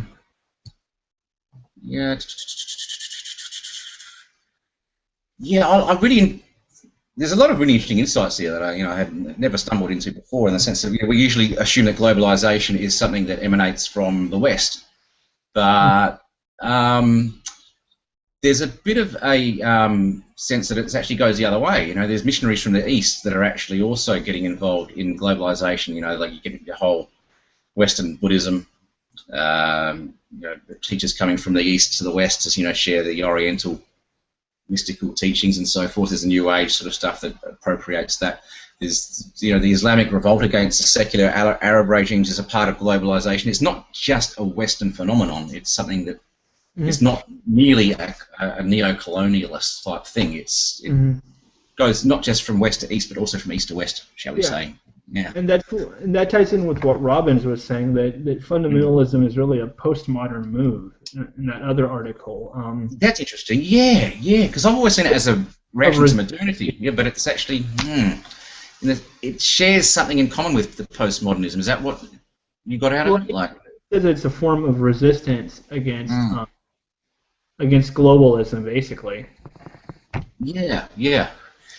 And then again, that's what I find most intriguing here, is this sort of suggestion that Christianity, as a form of resistance to globalization, may well still have these more radical potentials for you know, challenging and subverting the status quo and so forth. And that's sort of always been my basic hunch. Is I sort of search for different forms of life that can challenge the, you know, the oppression and the corruption of the, you know, the powerful and the privileged. And Christianity, to me, is one of the only forms of life that I believe that can do that. Can really, stand on the side of the innocent victims and the powerless against the powerful and the privileged. I think it's still. I think that's what I'm most energized or interested or intrigued by when it comes to, you know, why would you want to even identify with this tradition? I think it's one of the. So what else? I guess there's also the sense that I think. Certainly when I was growing up, there's a sense of that we're living in the age of reason and science and so forth, and religion is supposed to die away, and we're meant to live in this secular utopia and so forth, and yet religion is, against all expectations, very much, it seems to be surging again in different forms, in different ways, and there's an ambiguity with that, because most of what I see when it comes to religion it's like a kind of this. Well, it's terrorism in some respects. It's you know, religion is usually something that we see these days as a kind of a violent reactionary kind of thing when it comes to people's sense of not having any meaning or belonging in the material capitalist rational scientific world. Yeah. What it is anytime your values are attacked by a power, you intensify them even more as a form of resistance against it, because you're being marginalized. Yeah. So again, there's this tension between, is it a violent reaction or is it a liberating force? And I think the Robbins article actually talks about how to try and construct a radical political theology that doesn't fall into either of those simple binaries. Yeah. That's exactly the point where I'm at in the article there. Yeah, that point or that theme is repeated at least 3 or 4 times in the article, I think, in terms of like how do we actually break the grip of this oppositional thinking, and yeah, like when it comes to the function and role of religion and so forth in this secular, capitalist, postmodern, globalized world and so forth. What else have we got here? What's your take on this concept of the autoimmune sort of immunity of religion? Like, instead of protecting a certain body from pathogens, autoimmune sometimes we destroy it. It attacks that very well, or that very body. The sense that autoimmunity is a sense that we react immediately, simultaneously, declaring war against that which gives it power. So the fact is, the religion these days is something that it depends or grows up in or forms itself in this sort of techno information, economic, technological sort of information age, and yet at the same time it's sort of like cutting off the branch that it's sort of perched upon in a certain way. It sort of attacks the very ground that supports it, or something like that. I mean, yeah, that is kind of a cool idea, really. yeah, I think that's from Derrida. I think is it? Yeah, global. Yeah, religion today is. He says that religion today allies itself with tele-techno-science, which it reacts with all its forces. It is on the one hand globalization. It produces words. Exploits the capital and knowledge of this globalized science world. At the same time, it's hostile to this. It wants to realise. Yeah. What comes to mind there? The example is really Islamic terrorism and their use of mass media, even though they really want to go back to a free, modern world at the same time. Another example would be how a lot of the more fundamentalist strands in Christianity are trying to evoke science to back up their claims about, we've found Noah's Ark, or we've got some kind of rational scientific critique of evolution or something like that. They're sort of depending on. Yeah, or just their use of, like in televangelists, their use of multimedia. All that, yeah, even though the science that went into making that equipment basically disproves their message. Yeah, they're quite happy to take on all the special effects and bells and whistles of the technological information age, and yet denounce it in the same breath. So that's what Derrida and this article means by the autoimmunity, I believe. So I see. So that's an interesting concept. I think sometimes I could even see the historical Christianity is sort of bound up in that sense of trying to attack its own founding message or gesture, in terms of trying to, foreclose or bury the radicality and subversive nature of the historical Jesus and his enactment of the kingdom, while still calling itself Christian, or trying to promote itself as a religion that kind of denies its own founding message in a certain sense. I see that as a bit of a tendency. Yeah, what I'm thinking about is the Wile E. Coyote cartoon where he's sawing off the branch and the whole tree falls, but the branch stays in place, and that's what they want. Yeah. Can they just have the suspended branch that get rid of right. the whole? Can we get rid of the trunk and just have a suspended branch? And that's a good metaphor. Yeah, it's chopping off the branch that you happily perch upon, or chopping off the trunk of the tree and trying to sit on the branch. It's a nice way of coming to terms with that.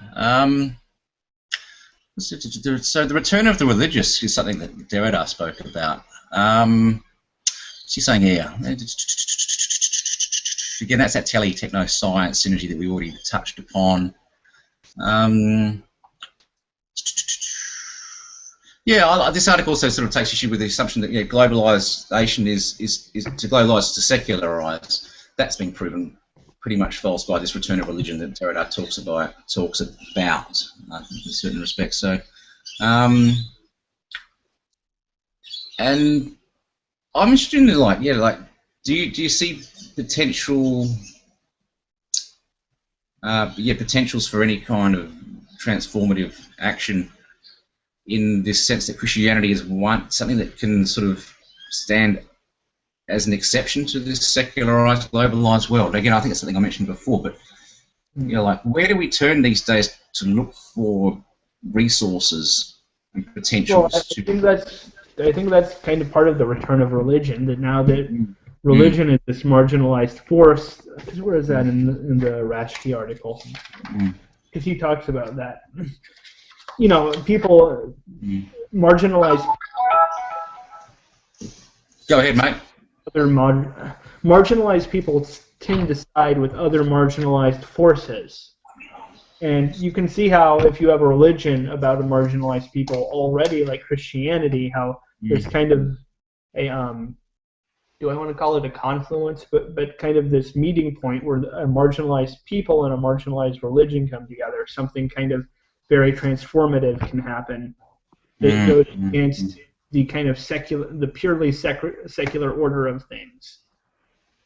Yes, yeah, that's pretty much how I see it as well, Aaron. I think in a lot of ways, I don't see a lot of actual existing examples of this, but I still feel like there is the deeper potential for some kind of transformative, something that it isn't merely reactive and defined by what it's opposed to as well. It's kind of something that's creative more than reactive, where you're creating something new.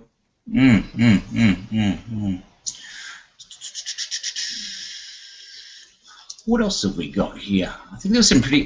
He talked about how this radical theology is actually quite conservative. I thought that was interesting, like how it's sort of bound up with the individual and a sort of not really being able to. I mean, just look at question the existing order and all that. Go ahead. Yeah. Yeah, just look at somebody like it's both liberal and conservative. And in fact, I would say one of the things is it's so conservative it creates paradoxes that open it up to liberalism. You know, because I mean, it's just like taking the extreme case in a lot of points. So I mean, it's almost like you're hyper intensifying the conservatism to the point where it turns over on itself and creates a paradox. Is that? You know, I mean, is that something that you just saw, or is that your perspective? Or is that something that was in this article? I saw. Well, because like if you listen to like Pete, a lot of the stuff he's saying is very fundamentalist in a way, but it's just it's so fundamentalist that it opens things up to a possibility, because then you find traces of other things in it. I see that. Yeah, like it can sort of be so fundamentalist that it's sort of liberal or radical in some way, or so conservative that it becomes radical in a way. Yeah. Yeah. It opens up the binaries, you know. What does it say here? Globalization is remarkably growth of Yeah, I thought it had a really interesting critique of the emerging radical sort of contemporary sort of forms of Christianity, and the fact that obviously it lacks a political edge.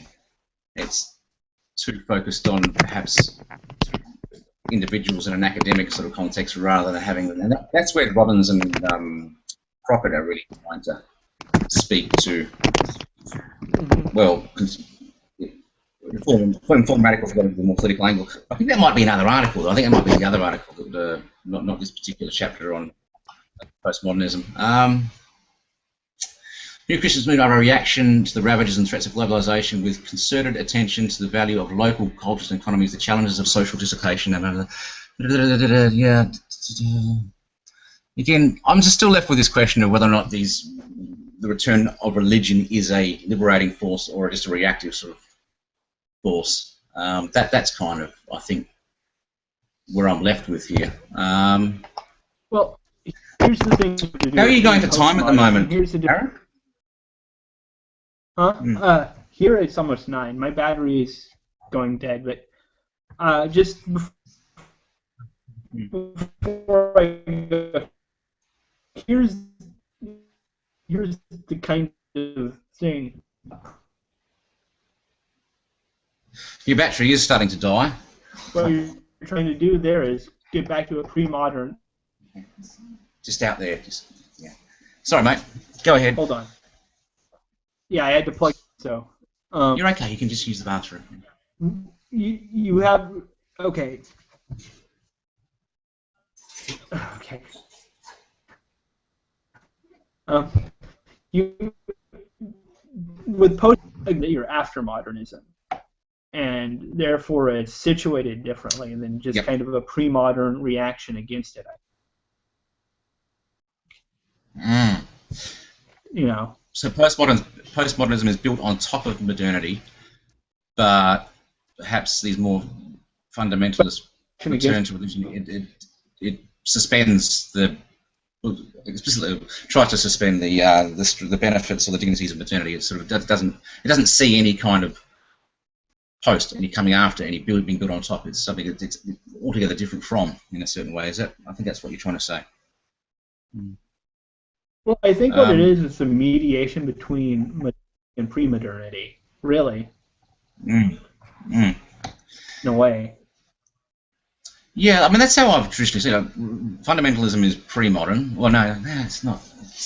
It's reactive to modernity, and postmodernism is trying to not just be reactive, but trying to sort of go somewhere else, or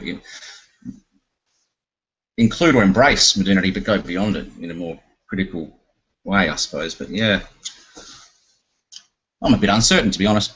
Aaron, right now, I feel that there is a confluence between religion and postmodernity because they both have a common sort of antagonism towards, you know, the meta-narratives of modernity. I tend to see a little bit more transformative potential in the religious return, and yet,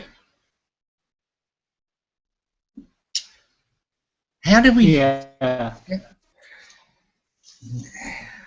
What about our global Christianities? I mean, and it doesn't really sit with the basic assumption of postmodernism as this kind of dismantling of any foundational narrative either. Like, how can they sort of engage each other in a mutually beneficial way? Because how can Christianity in its global form embrace a postmodern mood, really? Because it's pluralistic and it's decentered and it denies any foundational truth and so forth. I guess it's this indigeneity, isn't it? It's this the sense that there's localized events that burst forth in different ways that reconfigure what Christianity might be or become in ways. But yeah, but I think on the ground, I'm pretty sure they would probably feel like there is a privileged path to truth and meaning that would explicitly denounce any postmodern anti-foundationalism. I don't know. That's just something that came to mind while reading this as well. I'm not even sure if it was touched on in the article itself. I've actually, Aaron, I've got to drive somebody home. Who has been very, very patient and very, very, very kind and understanding and very patient. Well, I've just sat here and rabbited on. And your battery you seem to be cutting out a little bit in terms of power and so forth. Yeah, plugged in and I don't know what's going to happen to this. This might end up on YouTube. I feel like I want to follow up some of these questions on the spheres with Karl Raschke, and yeah, I might put a few little posts up about some of the stuff we've talked about today on the course page. We'll see how we go. But mainly, I'm really happy to be hanging out with you online again, Aaron. It's been a month or two, and it's been a while. Yeah, and look, maybe one time we can have a more informal discussion about non-academic things. We need to get into sometime. She's in Paris right now, so. Yes, I've just got a message from Amy, and yeah, like we've got a lot to catch up on as well. It's been hard to be in contact while she's over there moving around Europe and so forth. So, so I'll be over there in June, and yeah, we'll work something out along the way. In Michigan in July, so I think. Yeah. Have you got accommodation sorted out in Michigan yet, Grand Rapids? Because we should talk about maybe sharing costs or something like that. I'm still looking. Yeah, I'm still looking, but I've contacted a couple people. All right. Well, let's keep in touch about that. We've got, I've got I think about 6 weeks or 4 weeks to go, so I want to sort out some accommodation before I get there. It's the main budgetary issue is to make sure I can get a bed without having to pay too much sometime, somewhere along the way. Yeah. But I've got to head off, mate. I'm going to get a shoe thrown at me. Think of the way I'm going. All right. But it's been a pleasure, mate. And yeah, look, next time we'll try and do this every week. All right, we'll try and do this, and maybe get a few more of the other cohorts on board as well. Definitely. And thanks for helping me out there. Of I course. really struggled with some of these papers, so thanks for helping me out, man. You've clarified a couple of things for me. Really appreciate it. No problem. All right. You take care now. Bye. Uh, Bye.